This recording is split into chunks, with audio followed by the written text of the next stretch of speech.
What's going on, fam? It's your boy Sydney from thenakedgardeners.com. In this video, we were going to go over how we're going a new way of planting potatoes. These are going to be a no-dig potato. So basically what that means is when it's time to harvest them, there'll be less digging. All we have to do is just pull them out the ground, and that's supposed to be that simple. Now, before we get into this video, we've been having a lot of technical difficulties lately with either the microphones or with the cameras.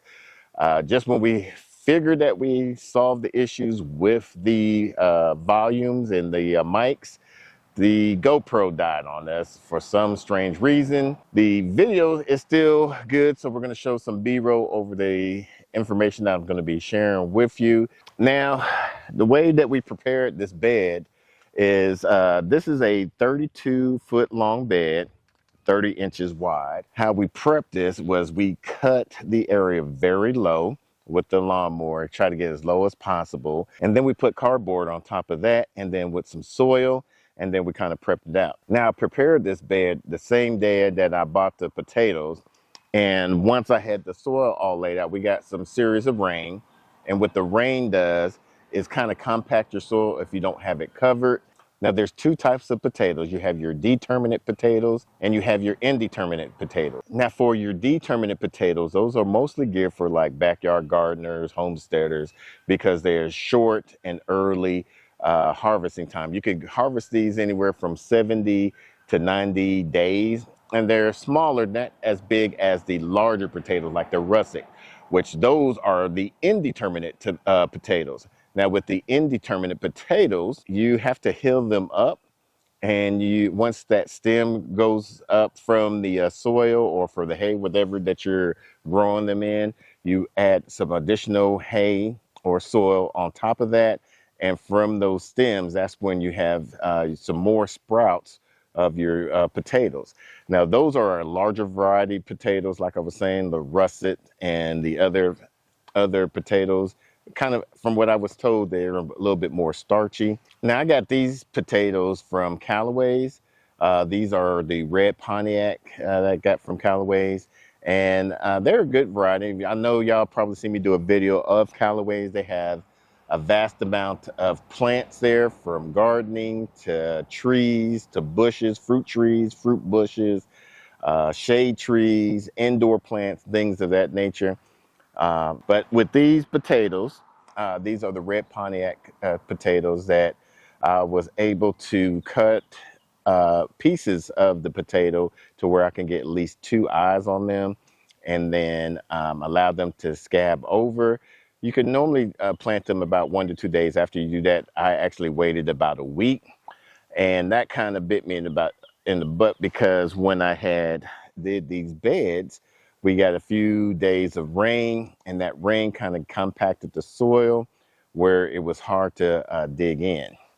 So the way I was able to fix that compaction from the soil of the rain is I had this finesse tool that I got from Sean from the Mindful Farmer. Now, we actually saw him up at the Okie Homestead, and I took my finesse tool out there because I had the earlier model of it, where it was a light gauge metal. The welding wasn't all that great, because right when I used it in one of the heavily compacted areas, one of the tines kind of bent, and it didn't break, but it bent. He told me, "You're not supposed to be brutal." I was like, I rarely wasn't. I was just basically moving back and forth, and I guess I caught a root or something in the bent, and I showed it to him, and he allowed me to replace it with a newer model that he has. It's a little bit heavier metal. He used a little bit heavier metal, and he has a better welder of somebody that makes his fabrications of his finesse, and definitely a better powder coating on it. So all I did was I just broke up, allowed the air to get into the soil. I did the whole row of the 32 feet long, and then we was able to allow it to get some air inside of it.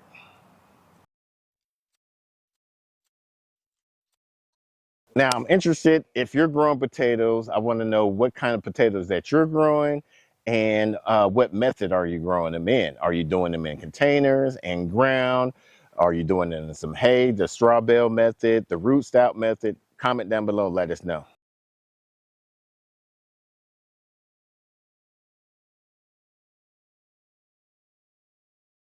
So now that we got the beds all prepped, it's now to add some fertilizer. Not with any fertilizer, but with some rabbit poop.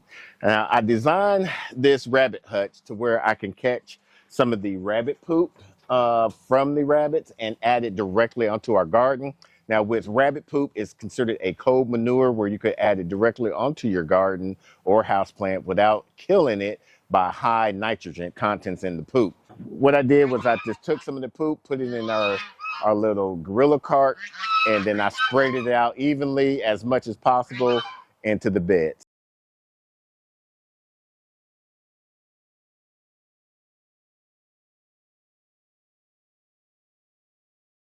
So after we laid the rabbit poop down, I decided to use the Never Sink tool to get my grid lines out for where I'm going to be planting the potatoes. Technically, I think you don't want to plant it closer than about a foot apart, but with the tool that we have, I measured it. It's about 10 to 11 inches. So we're going to try to see how that works out. But we have a grid line of where we're going to be placing our potatoes. Once I did that, we were ready to plant.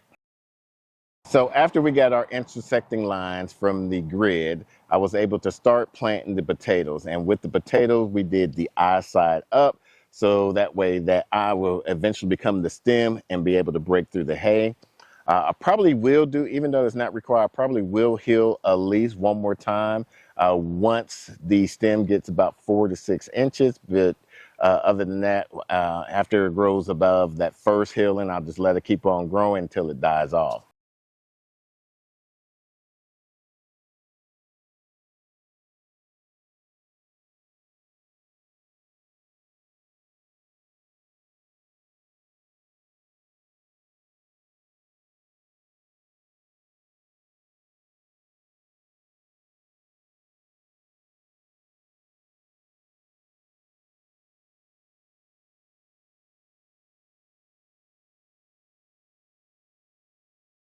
Now, I forgot what store, I think it was the orange big box store that we got these red Norland potatoes. They were $5 for 5 seed potatoes. I just wanted to try them out. I believe these are determinate potatoes since they were kind of small. If not, we'll still see. Like I said, we're still going to hill up at least one more time before we stop hilling and allow that to grow until it dies off.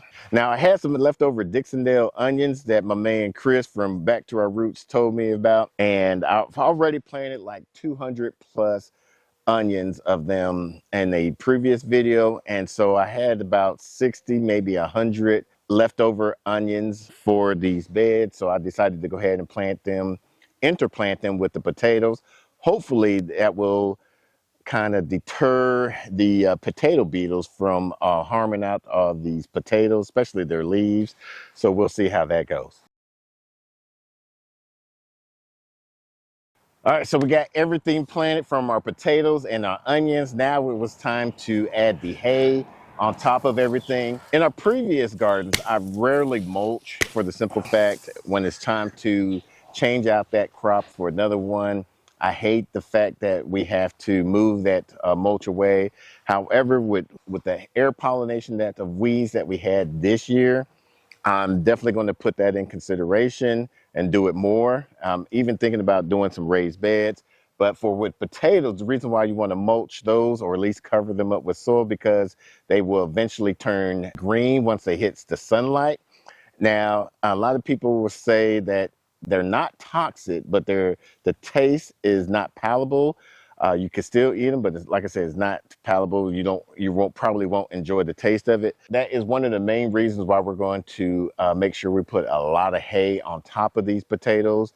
And then what I eventually wind up doing is also do some on our garlic rows here, or what we call our allium, because we also got some onions in there as well. And so the good thing about with that mulch is going to help retain some of that moisture. It's going to make sure we don't get that much compaction from the rain.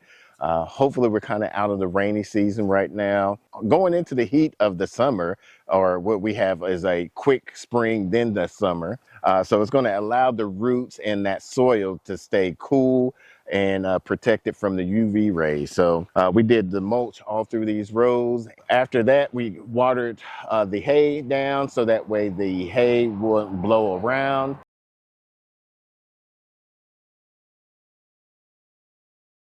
What I'd like to do when I especially transplant new seedlings or starts into the garden, I like to heavily water them about 45 minutes a day, each day for at least about a week. With these, I watered them for about 45 minutes every other day. That allows that soil of the potato not to be saturated, but allow it still to be able to be nice and moist and allow the drainage from the soil.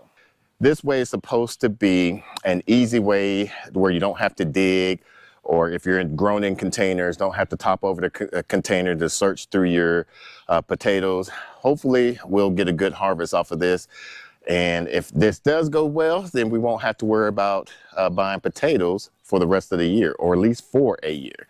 If you want to see more content like this, make sure you give us a thumbs up. And if you're new to the channel and like what you've seen so far, make sure you subscribe, because we got some more videos to come out, especially with the gardening season about to kick off in the next few weeks. We have a lot of seedlings that we need to either up pot or transfer out into our garden here.